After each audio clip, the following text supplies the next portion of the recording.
출애굽을 볼 때 여러분 기억 다 하시겠지요. 이제 출애굽이 이제 몇 가지 재앙이 나옵니까? 출애굽에서 10가지 재앙, 맨 마지막에 장자 재앙이 나오고, 그 다음에 어떤 절기를 지내죠?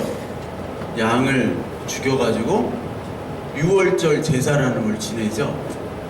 그 다음에 이제 어떻게 됩니까? 제사를 지낸 다음에 바다로 가죠. 홍해 바다로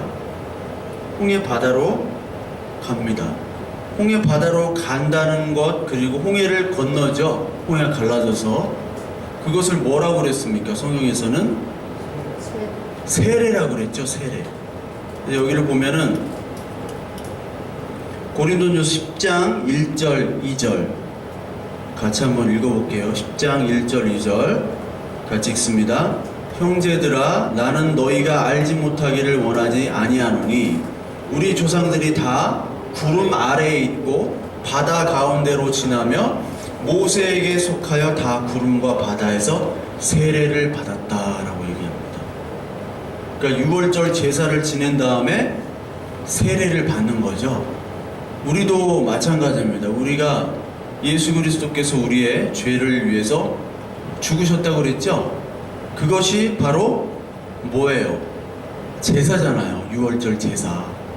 제사를 예수님께서 죽으신 다음에 우리가 그것을 믿고 뭐를 합니까? 세례를 받았잖아요. 여러분들 세례를 받았잖아요. 근데 그게 물세례가 아닌, 그냥 물세례가 아닌 성령의 세례. 순서가 똑같죠? 세례를 받습니다. 그 다음에 이제 어디로 들어가요? 광야로 들어가는 거예요. 광야로 들어갈 때 하나님께서는 어두울 때는 뭘로 인도하셨어요? 불로 인도하셨어요. 불로. 사막에는 춥다고 그러잖아. 우리 카타르김, 사막에 추워 밤에? 에? 안 춥지? 나도 카타르에 한 번 있었는데 안 춥더라고. 안 추웠어. 이상하게. 이게 나도 밤에는 춥나 그러는데 밤에 안 추워요. 그렇게 생각보다. 덥던데 나는 더웠죠. 거기서 밤에도. 겨울에는 추운 거 같고. 아, 겨울에는 뭐 그럼 겨울만 돌아다녔나 보네 여기서. 근데 정글은 춥더라고. 정글에서 한번 잡았는데 진짜 추워요. 정글은. 근데 이 불기둥으로 하나님이 인도하셔. 불이 나오고, 또 광야에서 뭐가 나와요? 뭐를 주시죠? 양식으로 하늘에서 만나를 주시잖아요. 이 만나를 떡이라고 그러고, 신약 성경에서 뭐라고 그래요? 만나? 말씀이죠. 말씀.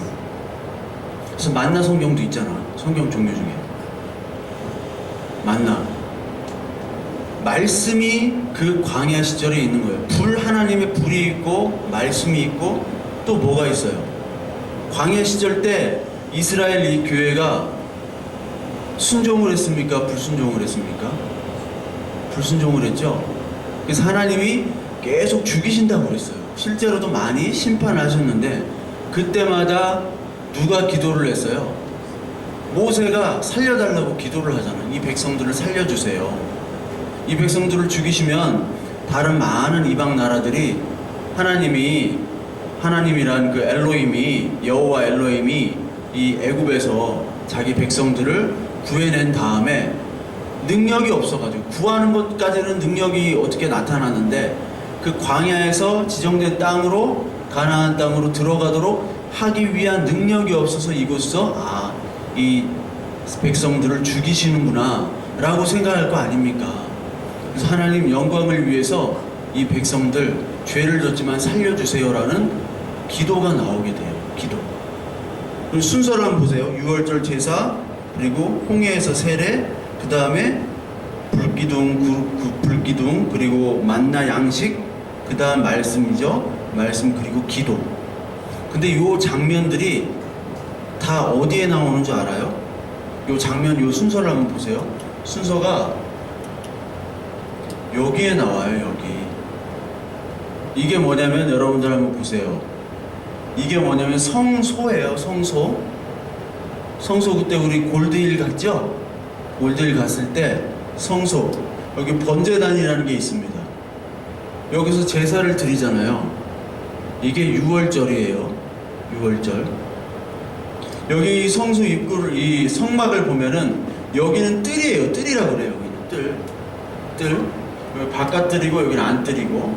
그리고 요쪽이 요 공간이 성소라는 곳입니다. 그리고 여기 안에가 바로 지성소, 더 가장 거룩한 장소죠. 근데 여기 이 구조가 잘못돼서 원래 지성소는 이 정육면체예요. 정사각형이에요. 근데 여기 구조를 좀 잘못하게 나왔죠. 하여튼 여기를 보면은요, 요 뜰은요 사실 어떻게 보면 애굽을 뜻하는 거예요. 애굽. 이 애굽 장소에서 유월절을 지내죠. 유월절을 지낸 다음에 물두멍이라는 게 여러분 물을 가득 담아놓은 거예요. 여기서 씻는 겁니다. 물로 씻는 게 뭐예요, 여러분? 세례죠. 그 홍해바다에서 세례를 받았다고 얘기했잖아요. 여기서 홍해바다에서 세례를 여기서 받는 거예요. 유월절 끝나고 세례를 받죠. 그 다음에 어디로 들어가요? 이거를 씻은 다음에 성소로 들어가는 거예요. 성소로 들어가면 이쪽이 북쪽입니다. 입구는 항상 동쪽이에요. 성막의 입구는. 여기 위에가 떡을 놓는데, 빵을 놓는 떡상이에요. 빵. 그리고 여기 등대는 촛대예요. 불을 지피는. 그리고 분향단은 향을 피우는 거예요. 자, 여기 보세요. 여기 떡상은 떡일 뭐라고 그랬어요? 떡. 말씀이라고 그랬죠. 만나죠. 광야에서 만나 먹은 거예요. 자, 여기 등대, 촛대, 불이 있어요. 불. 여기가 이제 어둡기 때문에 불을 켜놔야 돼요. 이게 뭐예요, 이게? 불기둥이에요, 불기둥. 하나님이 불기둥으로 밝게 인도를 해주셔야 돼요. 그리고 마지막에 향단이라는 것은 기도입니다. 기도. 나중에 배울 거예요. 왜 향단이 기도인지 말씀에 나와 있어요. 기도. 모세의 중보 기도를 했잖아요. 요 장면들이 다 나와요, 여기에. 그 다음에 요거를 거친 다음에 이 안에 막이 있었죠? 휘장이 있었잖아요, 우리. 갔을 때. 휘장이 예수 그리스도가 죽으심으로 휘장이 어떻게 됐다고 그랬어요? 찢어졌죠? 찢어지고 이게 연결되잖아. 여기 있는 것들은 다 이제 사라지고 요 안에 있는 법궤, 언약궤, 즉 예수 그리스도만 남게 되는 거예요. 그걸로 가는 거거든. 그러니까 이 지성소는 뭐냐면 가나안 땅이겠죠. 지정된 가나안 땅. 가나안 땅으로 가는 거잖아요. 광야에서. 가나안 땅이라는 거는 신약 성경에서 새 하늘과 새 땅이 되겠죠. 새 하늘과 새 땅. 그건 뭐냐면 바로 예수 그리스도를 상징하는 것이고 바로 그것이 완성된 교회잖아요. 그러니까 우리가 레위기, 출애굽기 이걸 배우면서 동시에 뭐를 배우냐면은 이 성막의 모든 것들이 다 담겨 있다는 거예요. 스토리가 신약 성경까지 이루어지도록. 그러니까 성경 말씀을 창세기부터 계시록까지 같이 이렇게 쭉 일관되게 봐야 돼요. 한 관점으로. 그러니까 모든 것들을 부분적으로 보면 안 돼. 모든 사건도 그렇잖아요. 사건도 어떤 사건이 딱 있으면 인간관계에서도 그거를 전체에서 봐야지 한 관점에서만 보면 이 사람은 나쁜 사람, 저 사람은 좋은 사람, 이렇게 선악 논리로만 판단이 되는 거예요. 그래서 여기 보면은 번제단, 물두멍, 그리고 요 성소에 있는 것들 지성소로 쭉 이렇게 나옵니다. 이것도 다 설명이 되어지는 거예요. 에스겔서 36장 25절에 보면 이게 물두멍에 대해서 오늘 좀 할 건데, 맑은 물을 너희에게 뿌려서 너희로 정결케 하되 곧 너희 모든 더러운 것에서와 모든 우상 숭배에서 너희를 정결하게 할 것이다. 맑은 물. 이 36장에 나오는 맑은 물은 예수 그리스도께서 생수의 강이라고 하셨죠. 이 물이라는 것은 씻는 것과 동시에 예수 그리스도를 상징하는 거예요. 그러니까 이 성막의 모든 도구들이 사실 다 예수님을 상징하는 거잖아요. 특히 이 물두멍에 나와 있는 것은 세례죠. 씻는 것. 우리의 죄를 씻고 이제 예수 그리스도가 살아나는 겁니다. 그래서 이 갈라디아서 2장 20절 말씀 우리 한번 같이 한번 읽어보기 굉장히 유명한 말씀이죠. 이거 다 암송 옛날에 하고 그랬잖아요 많이. 자 시작. 내가 그리스도와 함께 십자가에 못 박혔나니 그런즉 이제는 내가 사는 것이 아니요 오직 내 안에 있는 그리스도께서 사시는 것이라. 이제 내가 육체 가운데 사는 것은 나를 사랑하사 나를 위하여 자기 자신을 버리신 하나님의 아들을 믿는 믿음 안에서 사는 것이라. 이제 내가 그리스도와 십자가에 못 박힌 거죠. 그러면서 이제 내 안에 육체 가운데 누가 거하시는 거예요? 예수 그리스도께서 거하시는 거죠. 그래서 이제 나를 믿는 것이 아니라 그리스도 하나님의 아들을 믿는 믿음 안에서 내가 살게 됐다. 즉 옛 자아는 죽고 이제 새로운 피조물로 예수 그리스도와 함께 살고 있다는 거예요. 그래서 여러분 결혼이라는 게 뭐냐면 함께 사는 거잖아요. 함께 사는 것. 여러분 침례교는 침례를 합니다.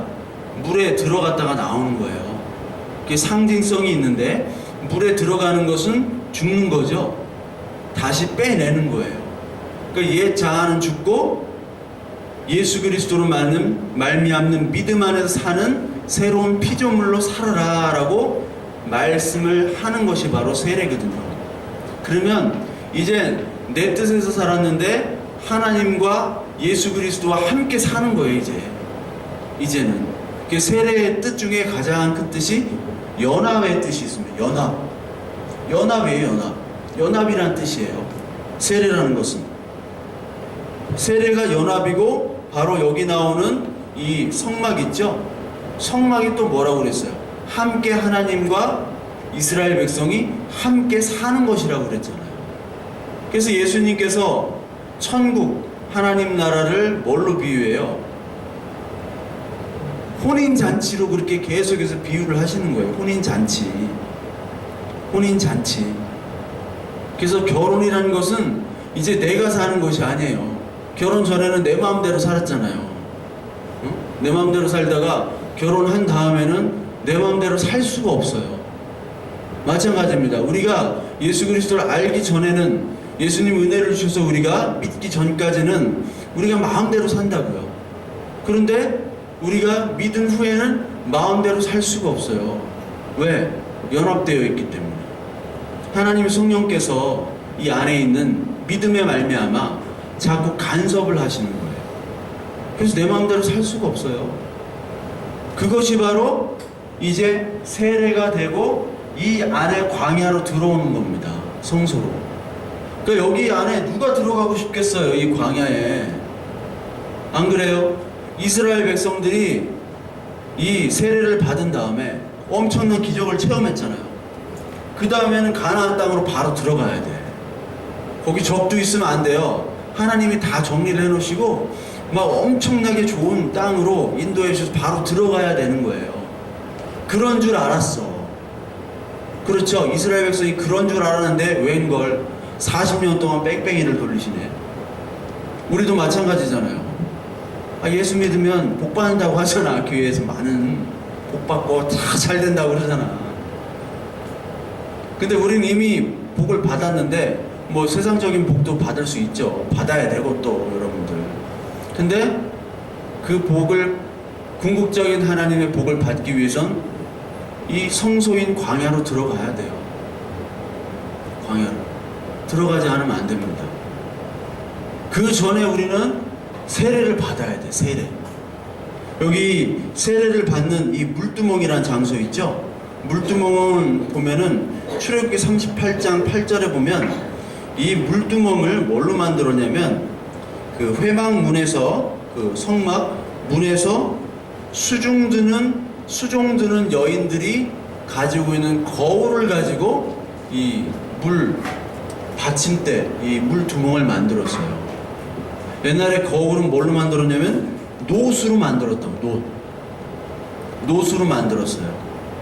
노수로 거울을 만들었는데 그 노수로 만든 거울이 잘 안 보이죠? 지금처럼 이런 거울이 아니니까 잘 안 보여요.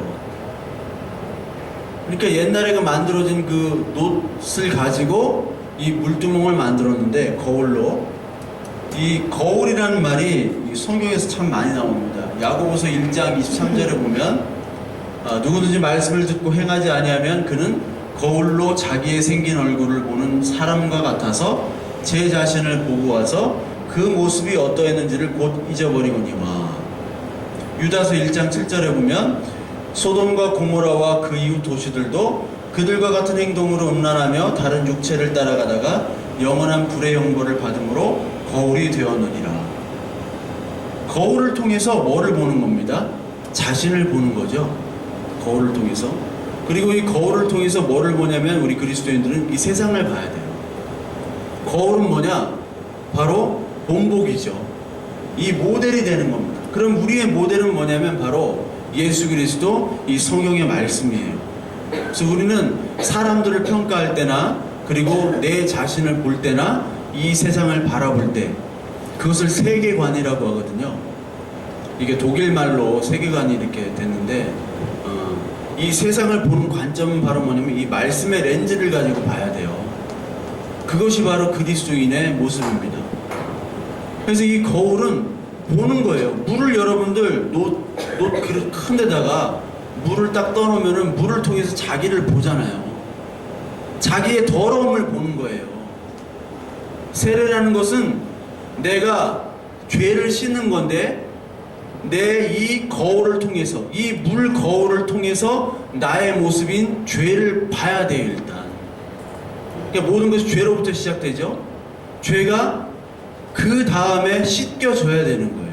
죄가 그것이 바로 세례입니다. 그리고 놋이라는 것은 바로 뭐냐면 여러분 심판을 얘기합니다. 심판. 자 21장 9절 민수기 21장 9절에 보면 모세가 놋뱀을 만들어 장대 위에 타니 뱀에게 물린 자가 놋뱀을 쳐다본 즉 모두 살더라. 이스라엘 백성들이 하도 불순종을 해가지고 하나님이 뱀을 보내죠. 독사를 보냅니다. 그 다음에 물게 해요. 이제 죽을 날만 기다리는 거야. 자 너희는 죄로 말미암아 죽은 백성이다. 선악을 알게 하는 열매를 먹은 후에 죄인으로 죽은 백성이다.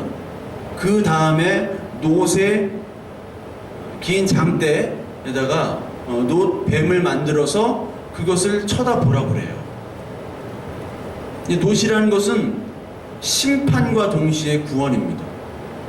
아까 나온 물두멍도 마찬가지예요. 물두멍의 물도 심판과 동시에 구원을 상징하는데 놋도 마찬가지예요. 놋 신명기 28장 23절 4절을 보면 내 머리 위에 하늘은 놋이 되고 내 아래의 땅은 철이 될 것이며 여호와께서 비 대신에 티끌과 모래를 내 땅에 내리시리니 그것들이 하늘에서 내 위에 내려 마침내 너를 멸하리라. 하늘이 놋이 된대요. 놋이라는 거는 심판을 얘기합니다. 그리고 에스겔서 40장 3절에 보면 나를 데리시고 거기로 이르시니 모양이 놋같이 빛난 사람. 이 놋같이 빛난 사람을 바로 예수 그리스도를 상징하는 거예요. 에스겔서에서 손에 삼줄과 측량하는 장대를 가지고 문에 서 있더라. 측량하는 측량줄 측량하는 장대. 하나님께서 그 죄들을 다 측량하시는 거예요. 우리 인간은 죄와 사망을 측량하지 못해요. 우리 인간의 잣대로 내가 좀 선이고 내가 나쁘면 악이기 때문에. 그러나 하나님께서는 측량하는 장대, 하나님만이 기준이라는 거예요. 놋을 가지고. 계시록 1장 15절에 보면 그의 발은 풀무불에 단련한 빛난 주석이 놋입니다. 그의 음성은 많은 물소리와 같다. 놋이라는 것은 이만큼 하나님의 심판, 동시에 심판의 동전의 양면은 구원이잖아요. 누구는 심판하시고 누구는 구원하시잖아요. 그 놋그릇에다가 물을 크게 담았다라는 거예요. 물. 이것을 열왕기상 7장 25절에 솔로몬은 이 물을 갖다가 이 놋그릇을 바다라고 표현해요. 바다. 바다 역시 이 물 역시 심판을 상징합니다. 그래서 여러분들 그 노아의 방주가 심판이죠. 노아의 방주가 물이 내린다는 것은 심판이에요. 하나님께서 창조하실 때 하늘에 위의 물과 아래의 물로 하나님이 창조를 하셨어요. 위의 물, 아래의 물. 아래의 물은 뭐라고 그랬어요? 바다라고 그랬죠? 그게 아래에 있는 뭐 지하수, 바다, 뭐 강물 다 합쳐서 그게 바다예요. 바다인데 윗물은 뭘까? 윗물은 뭔지 모르겠죠?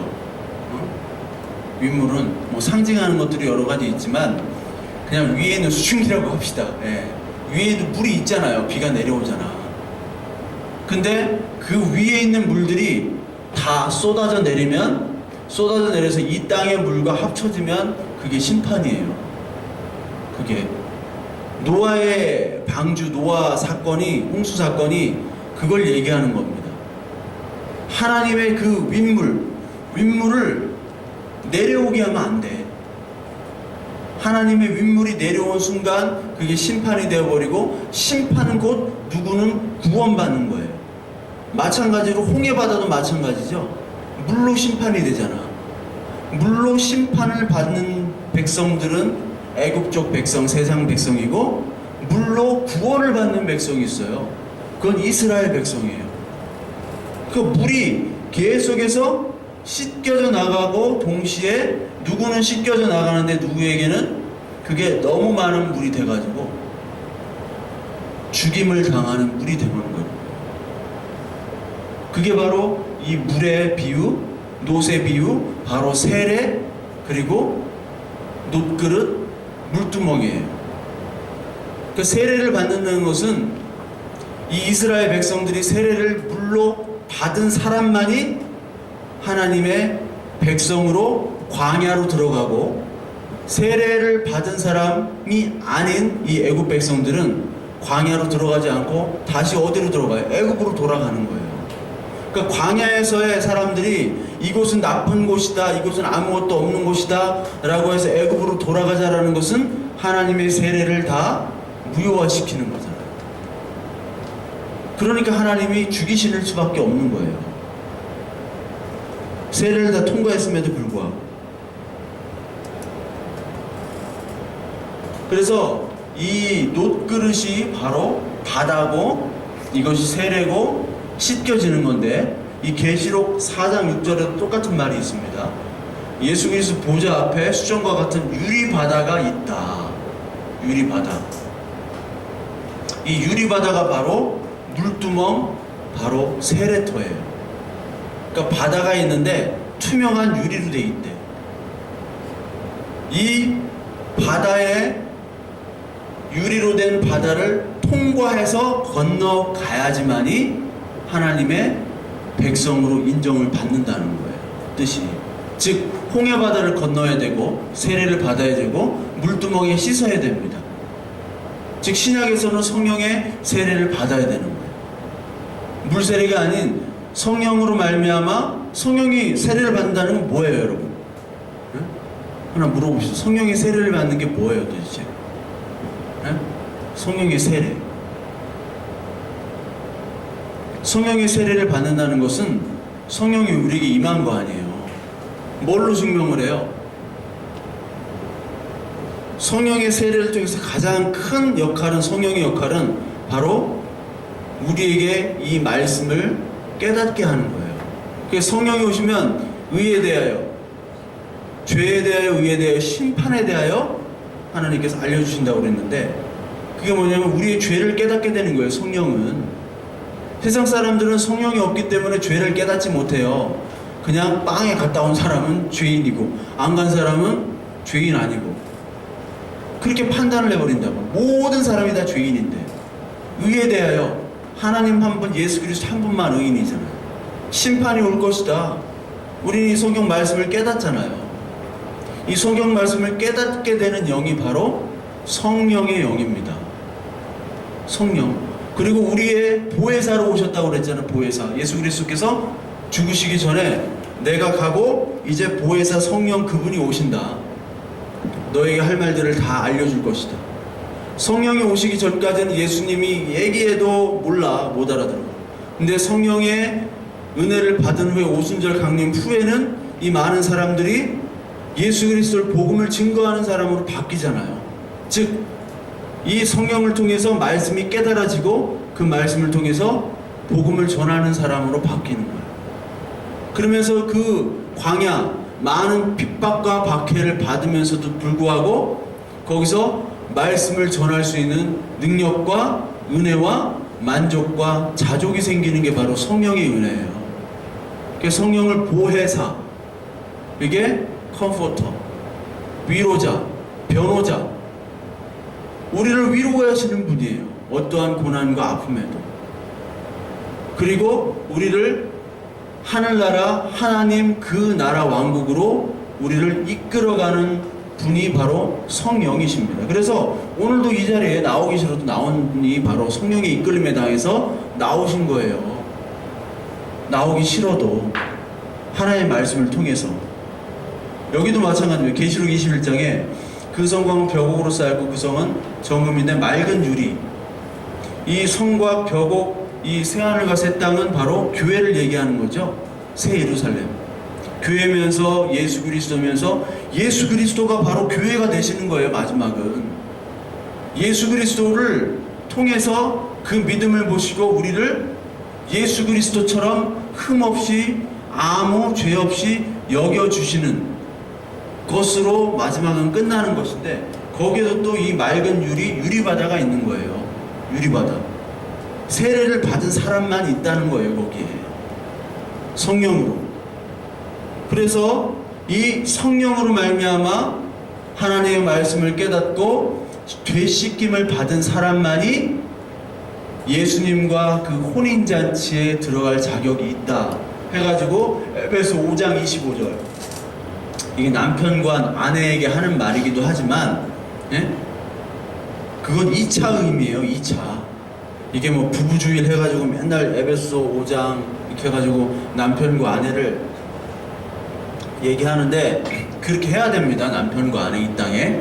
그런데 원래 의미는 뭐냐, 두 가지 의미를 가진 거예요. 첫째 의미는 바로 남편이, 아내가, 이게 그리스도고 이 아내는 교회잖아요.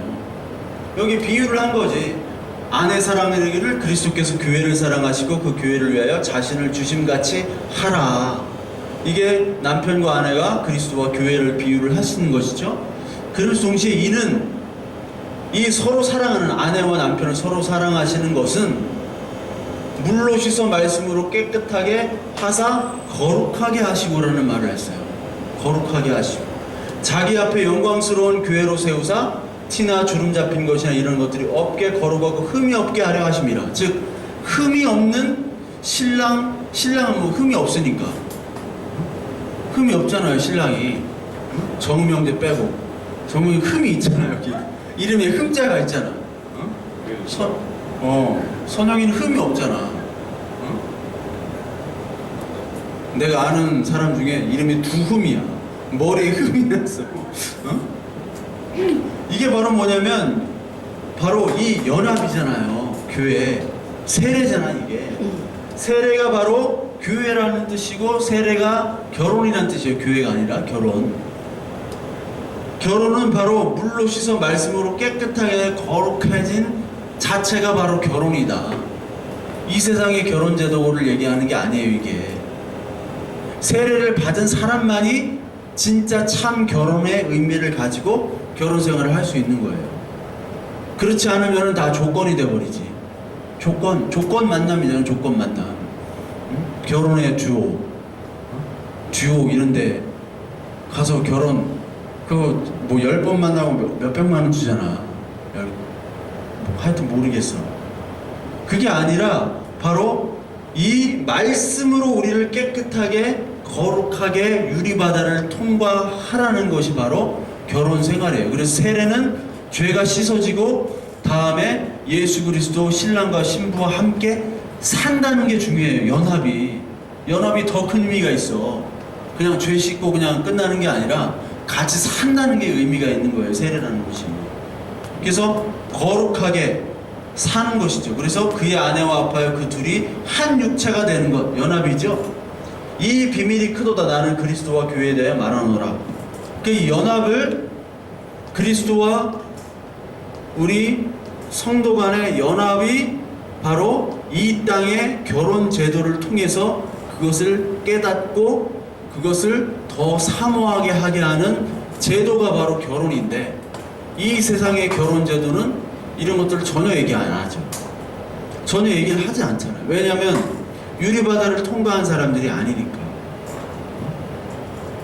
그래서 여러분들 이 유리바다를 통과한 후에 연합으로 살아가는데 거기서부터 이제 문제가 생기는 거예요. 그러니까 결혼 생활이 뭐 모르겠지만 만만치가 않잖아요. 생각만 해도 만만치가 않아.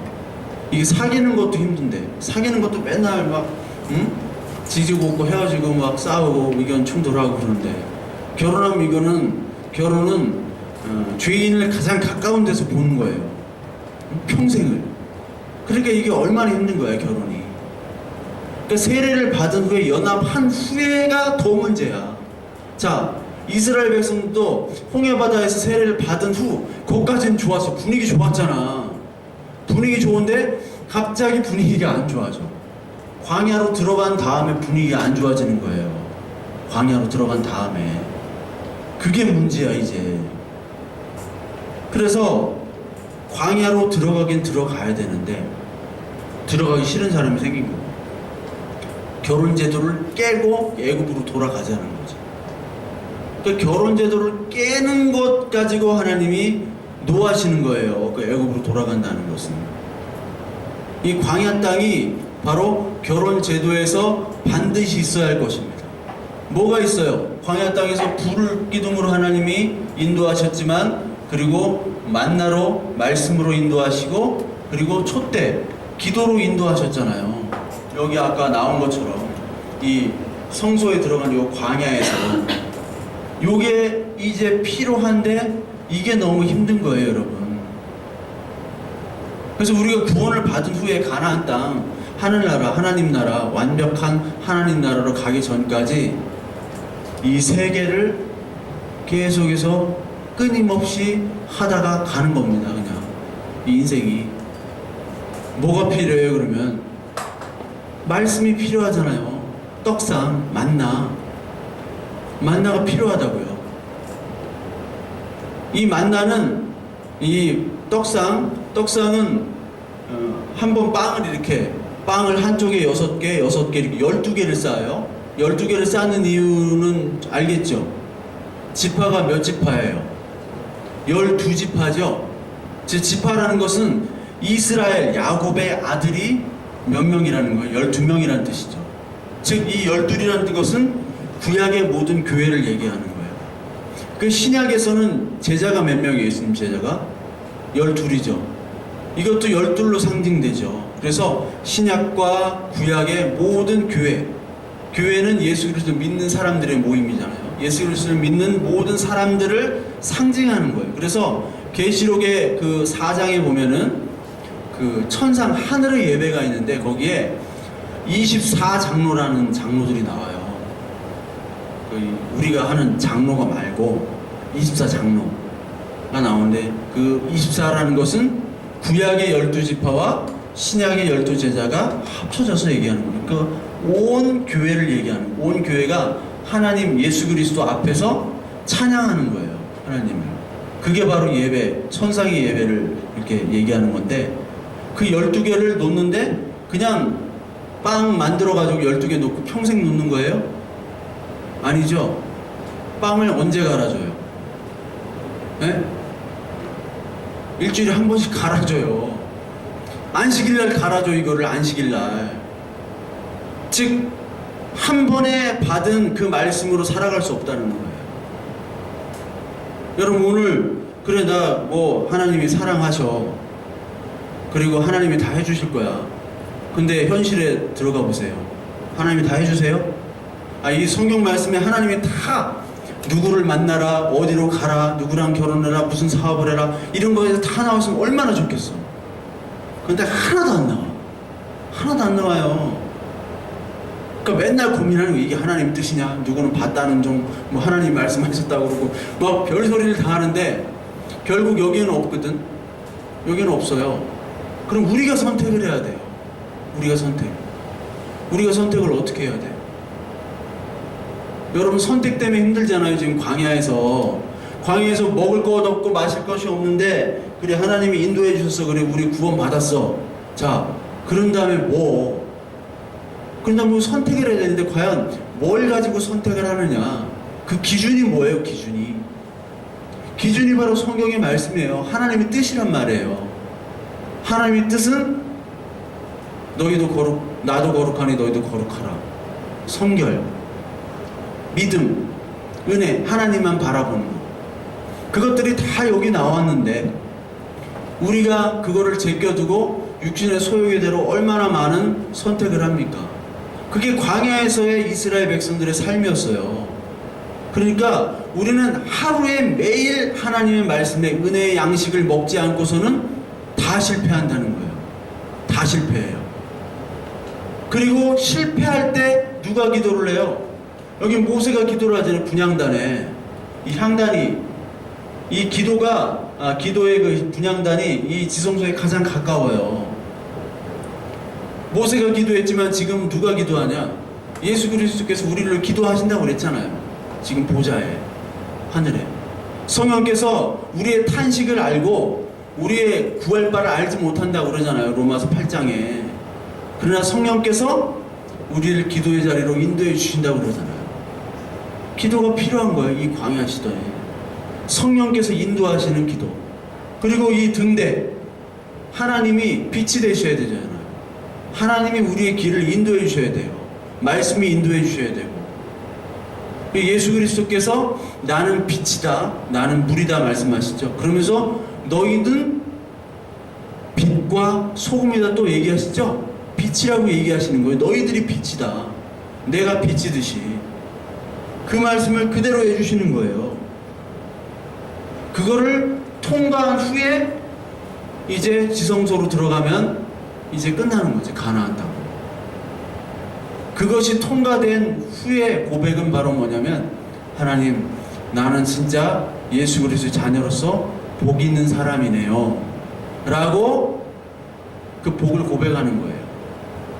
그게 신약 성경 마태복음 5장의 8복입니다. 8복. 여러분 예수님도, 여러분 마태복음을 한번 보시면 예수님이 걸어온 길과 예수 그리스도께서 걸어온 길과 이 성막의 순서와 이스라엘 백성의 순서와 똑같아요. 여러분 한번 보세요. 마태복음 2장에 보면 예수님이 헤롯 왕의 그 박해를 피해 가지고 어디로 가요? 예수님께서? 예? 예수님 원래 이스라엘에 살고 계셨잖아요. 근데 헤롯 왕이 다 죽이라고 그랬잖아요, 아이들. 그래가지고 어디로 가세요? 애굽으로 가죠? 애굽으로 가시죠? 알아요 그거? 애굽으로 가잖아. 근데 여러분 야곱 가족들 보세요. 야곱 가족들이 애굽으로 들어가죠? 이스라엘이. 왜 들어가요? 그 가나안 땅, 이스라엘 땅에 먹을 게 없어가지고 기근 때문에 가서 들어가 보니까 누가 거기 총리하고 있어요? 요셉이 총리하고 있잖아. 자기 막내 아들이. 들어가요. 예수님도 들어갔다가 출애굽으로 나오죠. 이스라엘 백성이. 예수님이 언제 나와요? 나오죠. 다시 출애굽 하시잖아요. 예수님이 출애굽 하신 다음에, 자 마태복음 3장 봐요. 제목만 봅시다. 마태복음 2장에 보면 애굽으로 피하다라는 성경이 있죠. 그리고 애굽에서 이스라엘 땅으로 나오잖아요. 마태복음 2장에. 그 요즘엔 성경책에 다 제목이 있으니까. 마태복음 3장을 보면 세례 요한이 천국을 전파하다 하면서 여기서 예수님이 뭐를 받으세요?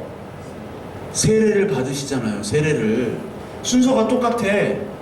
여기서 번제단 6월절 끝나고 이스라엘 백성이 여기서 세례를 받잖아. 홍해바다에서 물두멍에 세례를 받죠. 응? 뭐 하나도 이해를 못하는 것 같아. 나만 떠드는 것 같아. 응? 예수님이 세례를 받으셔요. 그 다음에 뭐가 나와요? 4장에 보면, 마태복음 4장 한번 봐요. 4장에 보면 뭐를 받으시다라고 나와요? 시험을 받으시다. 어디서 시험을 받아요? 4장 1절에 보면 그때 예수께서 성령에 이끌려 마귀에게 시험을 받으러 광야로 가서, 광야로 들어가시는 거예요. 세례를 받고 광야 어디로 들어가는 거예요? 이 성소로 들어가잖아요. 이스라엘 백성들이 세례 홍해를 받고 어디로 들어가요? 광야로 들어가시죠? 예수님이 똑같이 들어갑니다. 순서가 같아요. 순서가 같아. 그러면서 이 광야 시험에 누가 나타나요? 마귀 새끼가 나타나가지고 뭘로 시험해요? 야, 뭐 먹자. 배고픈데, 응? 야, 먹으면 될 거 아니냐? 네가 기도해가지고 넌 하나님의 아들인데 돌이 떡덩이 되게 해달라고 기도해라. 그러면 될 거 아니야? 그러니까 예수님께서 뭐라고 얘기하세요? 사람이 떡으로만 사는 것이 아니요 하나님의 말씀으로, 하나님 입으로부터 나오는 모든 말씀으로 살 것이다. 이 떡이 뭐예요? 이 떡 놓는 의미가 뭐예요? 이거를 떡 먹으라는 얘기가 아니라 말씀으로 이 광야에서 살으라는 얘기잖아요. 그대로 나와서 이 성소가 광야로 그대로 나와요. 그 예수님께서 성령의 빛 등대로 인도함 받아가지고 여기서 성령의 빛으로, 성령의 인도함으로 이 분향단 기도를 하시잖아요. 계속 기도하시는 거예요. 광야 40일 동안. 말씀과 기도와 하나님의 인도. 이것이 바로 이 성소이자 광야의 생활로 이스라엘 백성과 예수님께서 본보기로 보여주신 거예요. 거울로. 그렇다면 우리의 삶이 어때요? 우리의 삶이 지금 세례를 받았기 때문에 이 광야로 들어가는 거지, 세례를 안 받았으면 여기 올 필요도 없어요. 지금 가나안 땅인지 뭔지 애굽으로 들어가서 잘 먹고 잘 사는 거예요 지금. 그러니까 우리가 왜 이런 사건이 벌어졌는지, 여러분들 다 사건이 있었잖아요. 이번 주도 있고 저번 주도 있고 계속 앞으로도 있잖아요. 사건들이. 왜 나만 이래야 돼? 왜 나만 이런 고통받고 왜 나만 이래야 돼? 아니 같은 교회에서도 어떤 사람은 예배 빠져도 잘 먹고 잘 살고, 어떤 사람은 다 잘 되고. 그러니까 가장 어떻게 보면 우리 모든 사람들이 다 취직 잘 되고 다 잘 결혼하고 다 잘 먹고 잘 살고 건강하면 좋지. 좋아요. 그렇게 하세요. 최대한 뭘 노력을 해서든 하세요. 그런데 아닐 경우도 있잖아요. 아닐 경우가 많잖아. 내 마음대로 안 되잖아요. 그런데 어떤 사람은 교회 안에서도 너무 하는 일마다 다 잘 되고 자녀들도 잘 되고 모든 일마다 다 건강하고 잘 돼요. 근데 그거를 간증으로 막 자랑해. 이거 하나님 찬양하지만 그게 하나님 찬양이 거기서 순수한 찬양이 나올까요? 아마 그게. 여러분, 세례를 받은 사람은 반드시 광야를 가는데 우리가 어떤 사건을 볼 때 하나님이 과연 이 사건을 통해서 뭐를 원하실까, 그거부터 생각하시고 좀 기도를 하셔야 돼요. 저도 일주일 동안 여러분들을 놓고 이렇게 기도를 하면 여러분들이 얼굴도 떠오르고, 여러분들이 뭐 어떤 상황이며 어떤 생각을 하며 지금 어디 도서실에서 공부하고 어디서 일하고 어디서 뭘 할까, 지금 무슨 대화를 하며 그런 것들 생각하면서 기도를 해요. 근데 여러분들에게 지금 닥친 이런 여러 가지 작은 일부터 큰 일까지 어려움들이 있잖아요. 그것들을 생각할 때 하나님이 이 광야를 왜 주셨겠는가? 하나님 앞에 말씀으로 살으라는 거예요. 더. 그리고 하나님 앞에 엎드리라는 거예요. 기도가 뭐예요? 기도가 내 뜻대로 하는 게 기도가 아니잖아요. 내 뜻이 꺾이고 하나님 뜻이 살아나는 거예요. 그게 기도예요. 그러기 위해서 기도를 하는 거예요. 하나님 뜻이 어딘지도 모르기 때문에 기도를 하는 것이고, 내 뜻으로 기도한다는 것은 내 육신의 소욕만을 놓고 기도를 하니까, 기도하다 보면요 하나님이 바꿔주세요. 기도 제목들을 계속. 그게 성령의 역사예요. 그러니까 광야는 어디 방향성도 없잖아요. 방향이 어딨어. 방향도 없고 갈 바도 알지 못하고 먹을 것도 없을 때 하나님께서 육신의 양식을 공급해 주시면서 동시에 그 육신의 양식은 육신의 양식이 아니라 말씀의 양식이고, 그리고 기도고, 그리고 내가 네 삶을 인도해 주신 내가 빛이다. 이거 고백할래? 안 할래? 그걸 고백하게 하기 위한 가장 거룩한 장소예요. 여러분들이 지금 처한 위치, 환경들이 광야입니다, 지금.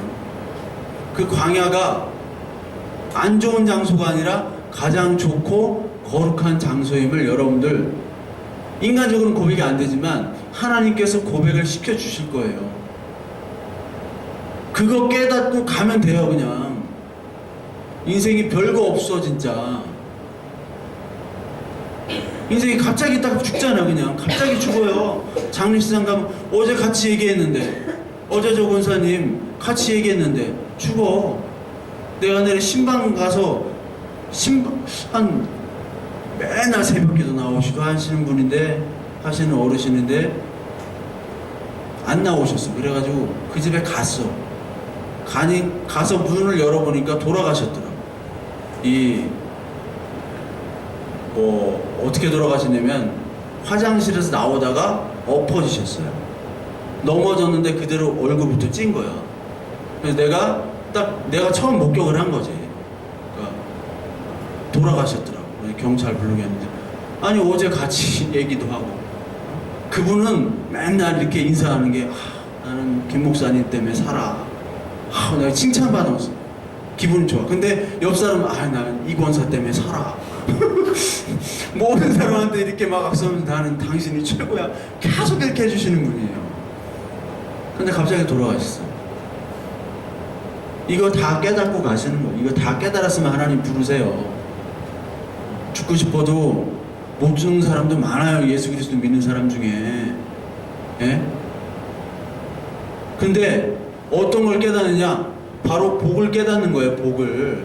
하나님만이 복이구나. 그래서 예수님께서 시험을 받은 후에, 다 시험을 받으셨어요. 광야에서. 성소 후에 마태복음 5장 봐요. 5장에 뭐가 나와요? 뭐가 있는 사람이 나와요? 복이 있는 사람. 이거 깨닫게 하기 위해서 하시는 거예요. 복 있는 사람, 마태복음 5장 1절부터 12절까지 제 한 절, 여러분들이 한 절 읽어볼게요. 5장 3절부터 읽을게요. 심령이 가난한 자는 복이 있나니 천국에 그들의 것이며, 온유한 자는 복이 있나니 그들이 땅을 기업으로 받을 것이며, 의에 줄이고 공부하는 자는 복이 있나니 그들이 배부를 것이며, 긍휼히 여기는 자는 복이 있나니 그들이 긍휼히 여김을 받을 것이며, 마음이 청결한 자는 복이 있나니 그들이 하나님을 볼 것이며, 화평하게 하는 자는 복이 있나니 그들이 하나님의 아들이라 일컬음을 받을 것이며, 의를 위하여 박해를 받는 자는 복이 있나니 천국이 그들의 것이니라. 나로 말미암아 너희를 욕하고 박해하고 거짓으로 너희를 거슬러 모든 악한 말을 할 때에는 너희에게 복이 있나니 기뻐하고 즐거워하라. 하늘에서 너희의 상이 큼이라. 너희 전에 있던 선지자들도 이같이 박해하였느니라. 이 복을 받고 가는 거예요. 이 복. 원래 하나님께서 이 온 우주를 창조하신 후에 뭐를 주셨다고 그랬어요? 복을 주었다라고 나와요. 창세기. 복을 줬다. 그 복이 이 복이에요. 하나님만이 복인 거예요. 모세가 이 지면의 모든 사람보다 어떠한 자라고 얘기해요? 온유한 자. 여기 5장 5절을 봐요. 온유한 자는 복이 있나니 그들이 땅을 기업으로 받죠? 땅 받잖아요. 가나안 땅. 근데 모세가 온유한 자인데 땅을 기업으로 받아서 가나안 땅에 들어갔어요? 못 들어갔어요? 못 들어갔잖아. 근데 이게 거짓말이야 그럼? 이 땅은 뭐예요? 그러니까 이런 거를 문자적으로 보면 땅값 오르거나 아니면 땅 장사해가지고 잘 되도록 내가 막 양보하고 인격적으로 하고 그럼 하나님이 더 큰 땅을 주실 것이다. 이렇게 해석하면 안 되지. 온유한 자는 온유 얘기했죠 그 전에. 온유가 내가 온유해지는 게 아니잖아요. 하나님이 온유해지도록 광야에서 다 깎아버리고 쳐고 날려버리는 거예요. 온유할 수밖에 없게. 온유란 뜻은 그냥 엎드리는 겁니다. 하나님 앞에. 내가 막 주먹으로 때려도 김치 싸대기로 막 맞고 막 해도 막 오른밤 맞으면 왼밤 대고 막 저 사람 참 온유해. 그게 온유가 아니잖아요. 그 거짓이에요. 그거. 싸대기 맞았는데 한국 됐는데 여기 대주는 사람이 어딨어. 그 미친놈이지 그건. 그게 온유함이 아니라 온유하면 깎이는 거란 말이야. 그래서 모세가 땅을 기업으로 못 받았단 말이에요. 어떤 땅을 받았어요? 대신 죽는 복음을 받았잖아요.